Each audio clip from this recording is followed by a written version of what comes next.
Assalamualaikum warahmatullahi wabarakatuh. Selamat malam, salam sejahtera buat kita semua. Om Swastiastu, nama budaya, salam kebajikan. Tak lupa slogan salam mahasiswa. Di video kali ini saya ingin memberikan sebuah edukasi atau sebuah materi tentang public speaking. Dan video ini merupakan video request dari teman saya tentang public speaking, mungkin untuk sebagai edukasi dan sebagai pembelajaran juga bagi teman-teman yang berkunjung ke channel saya. Tapi sebelum lanjut ke videonya, mungkin yang telah berkunjung bisa mengklik tombol subscribe, like, dan juga kalau mau komen-komen silahkan terkait mungkin pembicaraan saya yang salah, mungkin bisa diklarifikasi di kolom komentar. Dan juga kalau mau share silakan. Video kali ini saya menjelaskan secara padat, singkat, dan jelas. Langsung saja untuk public speaking. Untuk pengertian public speaking dalam Indonesia itu belum jelas atau belum pas ya teman-teman. Maka dari itu di Indonesia sendiri masih disebut sebagai public speaking dengan istilah bahasa Inggrisnya teman-teman. Terus jadi kalau untuk istilah sendiri untuk public speaking itu public yaitu khalayak atau sekumpulan orang atau sekumpulan masyarakat. Jadi itu disebut public, dan untuk speaking itu berbicara. Jadi untuk kita sambungkan yaitu berbicara di depan umum teman-teman. Contohnya seperti berpidato, terus menjadi MC atau khotbah, itu juga disebut sebagai public speaking teman-teman. Ada beberapa pengertian public speaking yang saya ambil, yaitu menurut kamus Merriam-Webster. Jadi dari kamus Merriam-Webster itu mengatakan bahwa public speaking itu adalah sebuah aksi atau keterampilan berbicara kepada sekelompok orang besar. Itu menurut kamus Merriam-Webster teman-teman.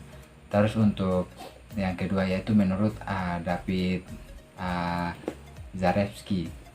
Jadi beliau menjabarkan bahwa public speaking adalah sebuah proses komunikasi berkelanjutan di mana pesan dan lambang terus berinteraksi di antara pembicara dan para pendengar teman-teman. Jadi perlu teman-teman ketahui untuk public speaking sendiri itu masih satu sekelompok dengan retorika atau seni dalam berbicara. Jadi dia juga masih sama, yaitu berbicara di depan umum atau berbicara di khalayak ramai. Jadi contohnya itu seperti yang tadi saya jabarkan, seperti berpidato, moderator, MC, dan juga presentasi. Jadi itu masih satu rumpun dengan public speaking dan juga retorika. Kita masuk ke berikutnya, itu metode. Jadi ada beberapa metode nanti saya jabarkan. Yang pertama yaitu impromptu atau ad libitum.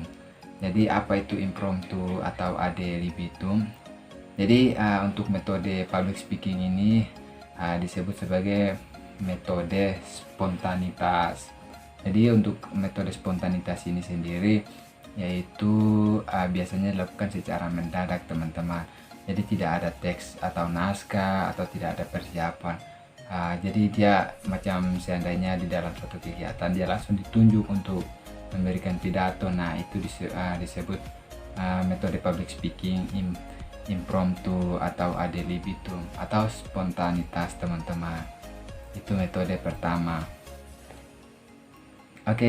Jadi untuk kelebihan metode spontanitas ini sendiri yaitu dapat mengungkapkan perasaan sebenarnya.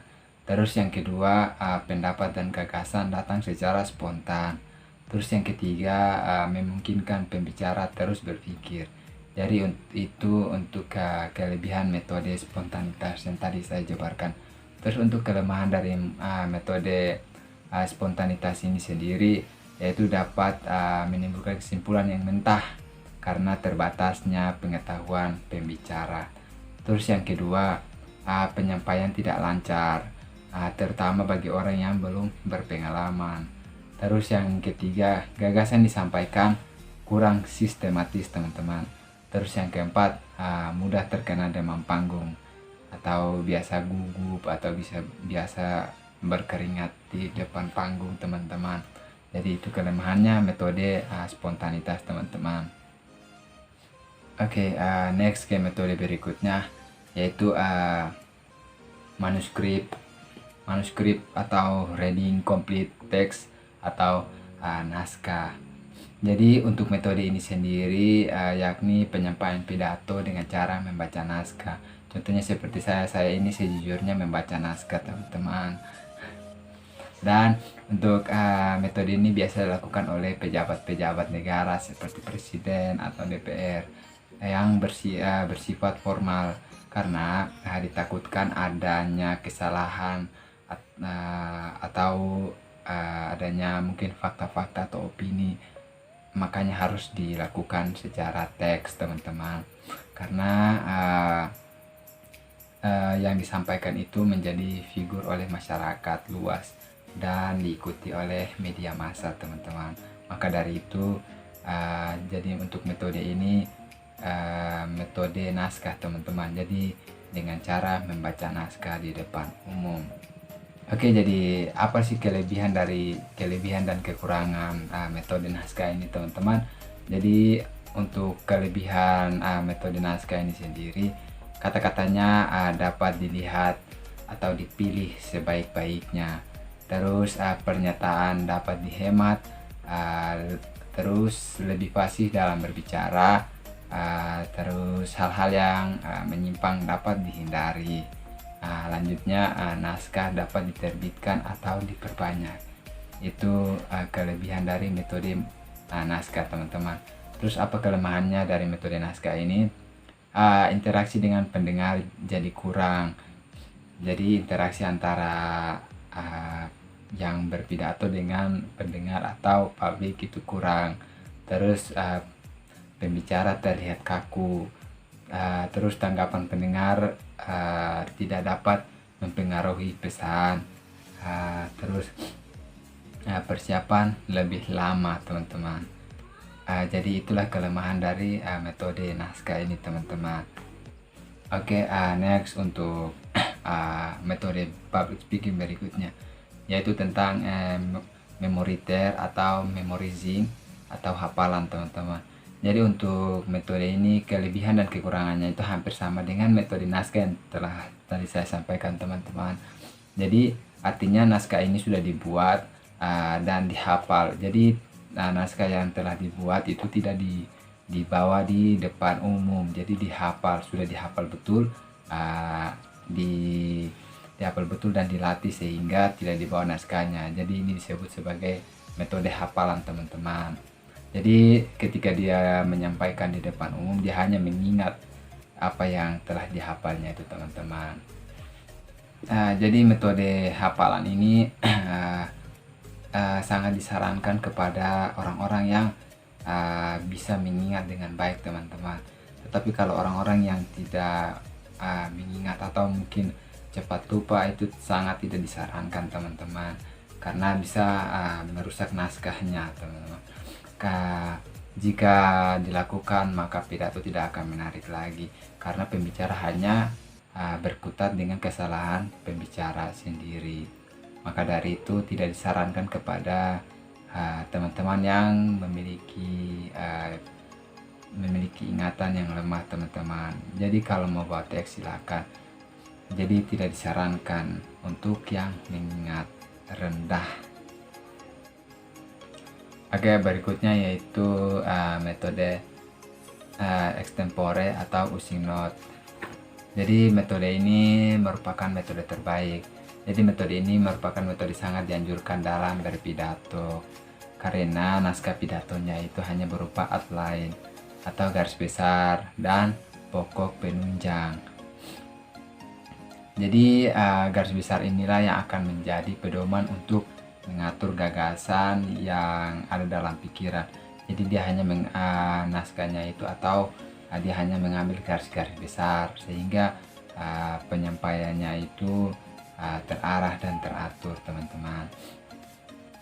Jadi metode tersebut yang telah tadi saya jabarkan itu hanya disarankan untuk orang-orang yang berpengalaman atau orang-orang yang sudah sering kali melakukan pidato di depan umum, sehingga mereka hanya perlu mengambil garis-garis besar dari apa yang mereka sampaikan, teman-teman.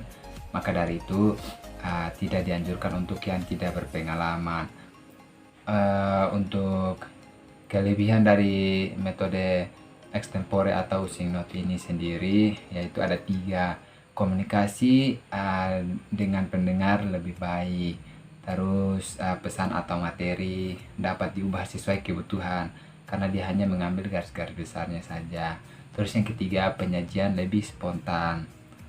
Terus untuk kelemahannya sendiri, yaitu persiapan kurang baik jika dibuat terburu-buru. Terus pemilihan bahasa yang jelek. Terus kefasihan kurang, kemungkinan menyimpang dari outline atau kerangka. Terus tidak dapat diterbitkan, teman-teman. Itulah kelemahan dari metode extempore atau using note, teman-teman. Oke, itulah tadi pembahasan tentang metode public speaking. Kita langsung ke materi berikutnya, yaitu tentang persiapan-persiapan apa saja yang harus disiapkan ketika melakukan public speaking. Yaitu yang pertama, mental. Kalau mental teman-teman sangat tidak bagus atau buruk, maka ketika penyampaian di depan umum pun akan sama, yaitu buruk. Maka dari itu disarankan mentalnya bagus. Gimana caranya? Yaitu dengan rileks, atasi rasa gugup dengan menarik napas panjang dan dalam. Terus menggerakkan badan sedikit untuk sekedar melemaskan otot-otot yang tegang atau kaku. Berdiri tegap, lalu tersenyum, tampil percaya diri, dan be yourself. Ya teman-teman, jadi harus persiapan mental. Ketika mental teman-teman down ataupun turun, maka bisa dipastikan penyampaian di depan umum juga buruk, teman-teman. Persiapan berikutnya yaitu fisik, teman-teman. Jadi untuk fisik sendiri yaitu yang pastinya tenggorokan dan mulut, teman-teman. Jadi harus mulut dan tenggorokan itu harus tetap basah, agar ketika penyampaian di depan umum tidak terjadi batu atau mungkin suara serak. Jadi itu dihindari. Makanya harus mulut dan tenggorokan juga harus tetap basah, dan jangan makan makanan yang berlemak atau pedas sehingga menimbulkan rasa mual muntah, dan juga minum minuman bersoda, teman-teman. Maka fisik juga penentu sebagai penentu sehingga kita bisa berpublic speaking di depan umum itu baik, teman-teman. Oke, persiapan berikutnya yang pastinya harus ada materi, teman-teman. Jadi membaca literatur, terus menyusun kerangka materi, dan yang terpenting adalah kuasai materi, teman-teman. Jadi ketika teman-teman tidak ada materi, apalagi tidak menguasai materi, itu maka bisa dipastikan public speaking Anda akan terlihat buruk, teman-teman. Maka dari itu disarankan untuk membuat materi matang-matang agar ketika penyampaian di depan umum itu terlihat baik, teman-teman. Oke, mungkin cukup sekian video dari saya tentang public speaking. Mungkin ada teman-teman yang ingin mengklarifikasi terkait kata-kata saya sampaikan di video ini, bisa tulis di kolom komentar. Semoga video yang saya berikan ini bermanfaat bagi teman-teman atau saudara-saudara yang berkunjung ke channel saya. Jangan lupa untuk mengklik tombol subscribe, like, dan juga kalau mau share silakan karena bersifat positif. Dan kalau mau komentar terkait kesalahan pembicaraan saya di video ini, silahkan tuliskan di kolom komentar sehingga menjadi acuan atau pembelajaran ataupun pengalaman kepada saya sendiri, sehingga kedepannya membuat video bisa lebih baik lagi. Oke, terima kasih. Assalamualaikum warahmatullahi wabarakatuh. Selamat malam. Salam sejahtera buat kita semua. Om Swastiastu, Namo Buddhaya. Salam kebajikan dan tak lupa juga slogan salam mahasiswa.